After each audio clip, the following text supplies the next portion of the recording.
بہت پہلے ایک گاؤں ہوا کرتا تھا جہاں کے لوگ صرف دریا کے پانی پر زندہ رہتے تھے۔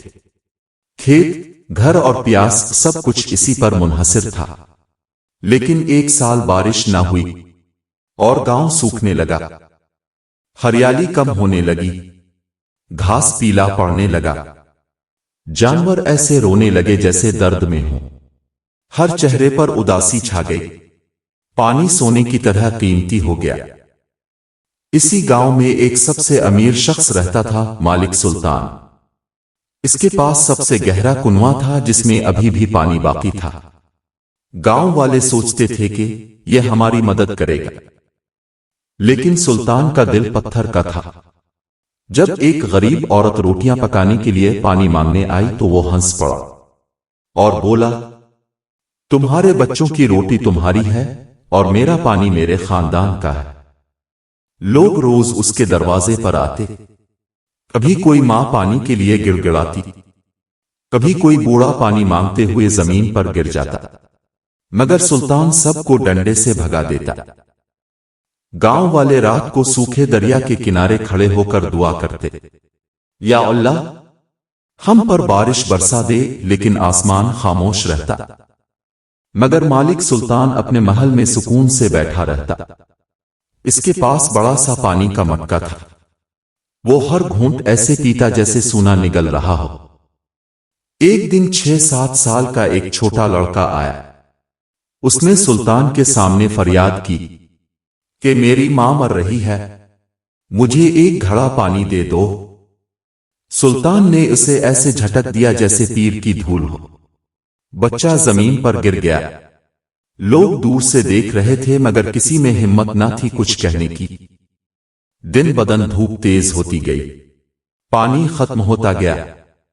آخر کار سلطان کا کنواں بھی آدھا رہ گیا۔ پھر بھی اس نے کسی کو ایک قطرہ تک نہ دیا۔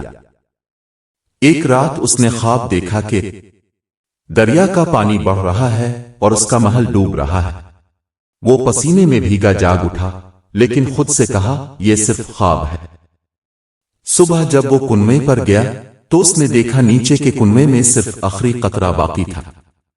اس کے چہرے پر ہوائیاں اڑنے لگیں، لیکن پھر بھی اس نے سوچا یہ قطرہ صرف میرا ہے۔ اس نے وہ قطرہ احتیاط سے ایک برتن میں ڈالا اور اپنے کمرے میں بند کر دیا۔ پوری رات وہ برتن کو گھورتا رہا جیسے اس میں اس کی زندگی قید ہو۔ لیکن جب وہ برتن اٹھا کر پینے لگا تو وہ اس کے ہاتھ سے پھسل گیا اور نیچے گرتے ہی وہ آخری قطرہ زمین میں جذب ہو گیا۔ سلطان غصے اور بے بسی میں چیخا۔ اسی لمحے اسے احساس ہوا کہ اس نے اپنی لالچ سے اپنی ہی زندگی تباہ کر لی ہے۔ دوسری طرف اسی چھوٹے لڑکے نے رات کو خواب میں دیکھا کہ وہ دریا پر کھدائی کر رہا ہے۔ اگلے دن وہ بچہ اپنی بیمار ماں کو سوکھے دریا کے کنارے لے گیا۔ ماں نے اور اس نے مل کر کمزور ہاتھوں سے زمین کھودی تو وہاں سے ایک پانی کا چشمہ پھوٹ نکلا۔ اللہ نے معصوموں کے لیے راستہ کھول دیا تھا۔ گاؤں والے دوڑ کر اس چشمے سے پانی بھرنے لگے۔ ان کے چہرے خوشی سے چمک اٹھے۔ وہ بچہ اور اس کی ماں پورے گاؤں کے لیے نجات دہندہ بن گئے، اور مالک سلطان، اس کا محل پیاس کی قبر بن گیا۔ اس کے برتن خالی اور آنکھیں پچھتاوے سے بھر گئیں۔ لوگ کہنے لگے کہ جو پانی بانٹتا نہیں، اسے خود پانی بھی چھوڑ دیتا ہے۔